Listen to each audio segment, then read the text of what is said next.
Allahu Allahu Allahu Allah Allahu Allahu Allahu Allah.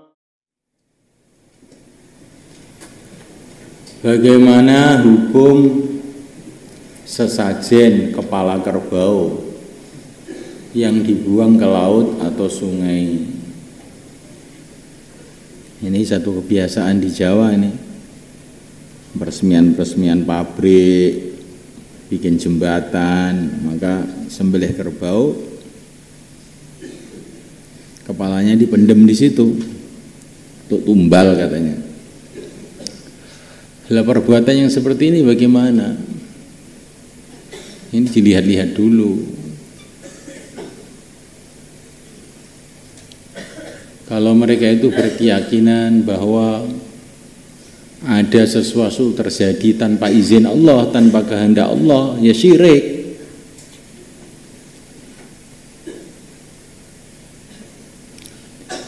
Ada sesuatu bisa terjadi entah dari jin, entah setan, entah genderuwo, entah apa, tanpa kehendak Allah, yaitu syirik.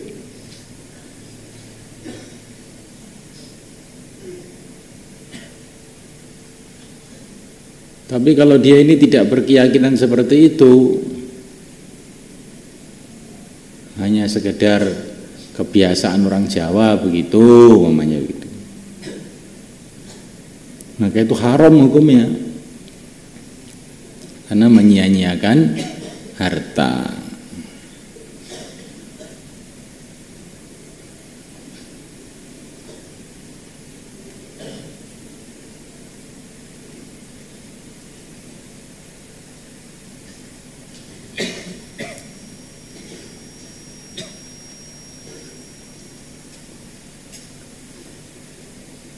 Terus kemudian kerbau yang disembelih itu bagaimana?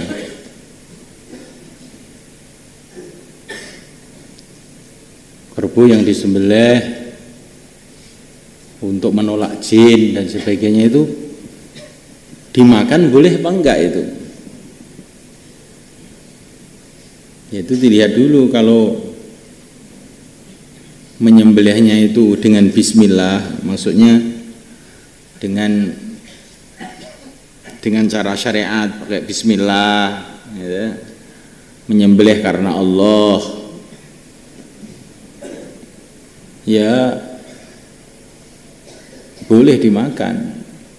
Tapi kalau menyembelihnya itu karena jin bukan karena Allah, yaitu sembelihannya haram, bangkai itu. Karena ada sebagian orang, ini aku sembelih ini kerbau untuk jin-jin yang ada di sini, nah itu enggak boleh, haram ya. Tapi ini aku menyembelih karena Allah, supaya jin-jin ditolak oleh Allah dari tempat ini. Saya sedekahkan karena Allah. Nah ini sembelihan itu ya halal.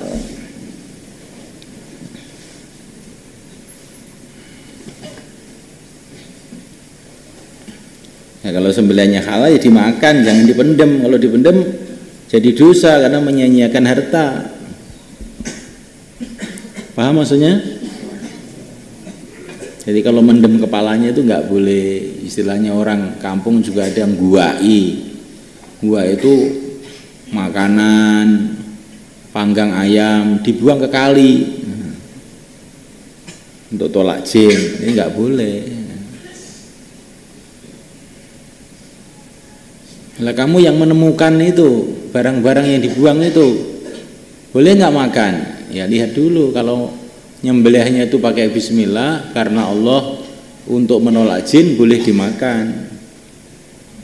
Tapi kalau nyembelihnya itu dengan niat untuk jin, ya haram. Nama nyembelih itu harus atas nama Allah.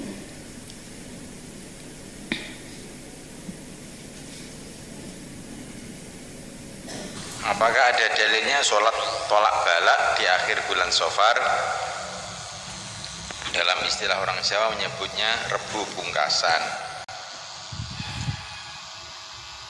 Dalil khusus nggak ada,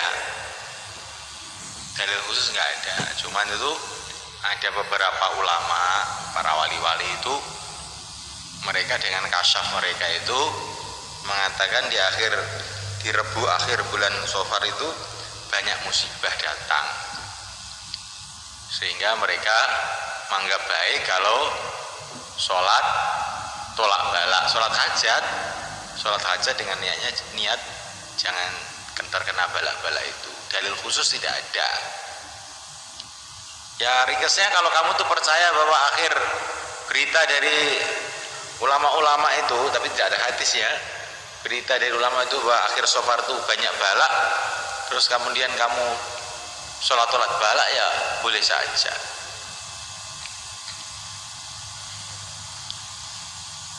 Bahkan sekarang ini kamu lihat, bukannya Safar saja, setiap bulan, setiap hari itu berjuta-juta balak datang kepada umat ini. Yang perang di Suriah, di Somal, di Afghanistan, ya. Mana-mana di Poso, di mana-mana perang, ya.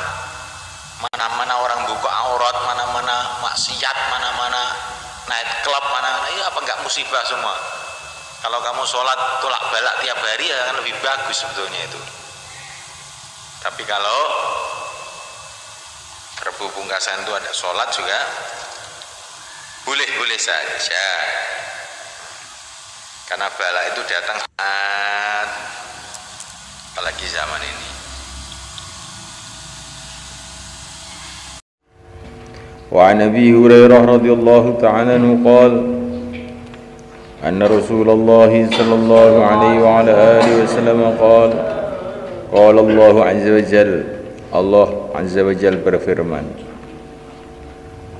Ana inda dhanni abdi bi, aku adalah di sisi sangkaan hambaku bi kepada aku. Aku ini menurut sangkaan hambaku kepada aku. Dalam riwayat yang lain, fadhunnu bi khaira, maka sangkalah baik kepada aku. Jadi Allah SWT itu akan memperlakukan hambanya sesuai dengan sangkaannya. Kalau dia itu menyangka bahwa Allah akan tolong dia, Allah akan rahmati dia, maka nanti Allah akan datangkan rahmatnya, akan datangkan pertolongannya. Jadi kalau dia itu dalam hatinya itu Allah tidak akan menolong saya, Allah akan membiarkan saya, ya nanti Allah SWT tidak akan tolong dia, akan perbanyak masalah-masalah dia. Maka hendaklah husnudzon kepada Allah ini menjadi sikap hidup kepada kita, sikap hidup kita setiap saat, kapan saja, walaupun suasana-suasana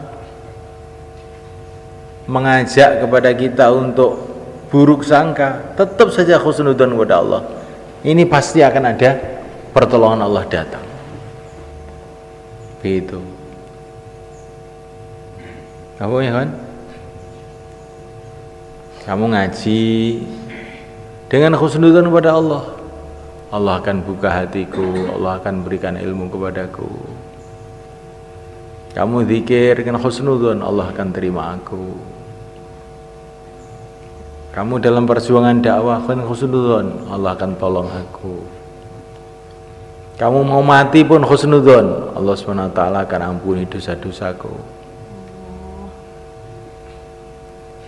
Selagi orang itu dalam senantiasa husnudzon, baik sangka, itu tandanya pertolongan Allah akan datang. Tapi kalau orang itu sudah putus asa, nah putus asa itu dari mana sumbernya? Dari kebodohan. Putus asa itu sumbernya karena orang tidak melihat kodrat Allah, kekuasaan Allah yang tidak terbatas, Rahman Rahim Allah yang tidak terbatas. Karena dia melihat kemampuan dirinya, melihat suasana, maka dia akhirnya putus asa. Tapi kalau melihat kudrat Allah, yang membuat suasana ini semua Allah. Allah berkuasa untuk merubah suasana ini dari buruk jadi baik, dari sulit jadi mudah. Allah kuasa, mudah saja bagi Allah.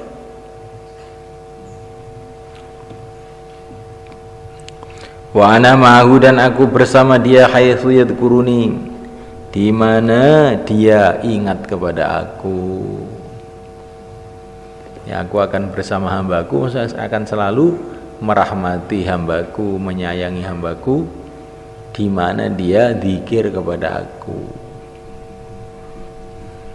Ini pertama kali husnudzon, kedua kali senantiasa orang itu ingat kepada Allah. Selagi kamu dalam ingat pada Allah, kamu masih di dalam naungan sayangnya Allah. Jadi kalau kamu itu lupa, nah ini yang bahaya. Setiap detik kita ini perlu pertolongan Allah, maka setiap detik perlu ingat zikir kepada Allah.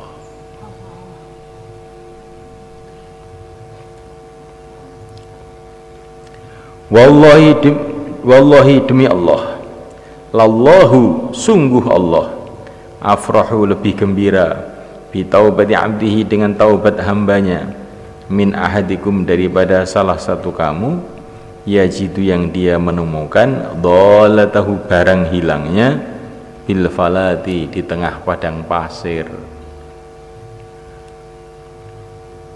Di tengah padang pasir orang kehilangan barang yang sangat berharga yang dia sangat perlukan, kehilangan kendaraannya atau kehilangan perbekalannya, tiba-tiba ketemu lagi, alangkah gembiranya. Allah lebih gembira kalau ada hambanya bertobat melebihi itu. Ini gambaran aja ya. Tuhan tidak bisa dibandingkan dengan makhluk. Cuma ini gambaran bagaimana Allah itu sangat suka kalau seorang hamba itu taubat. Kita mau menjadi orang yang bersih, belum bisa.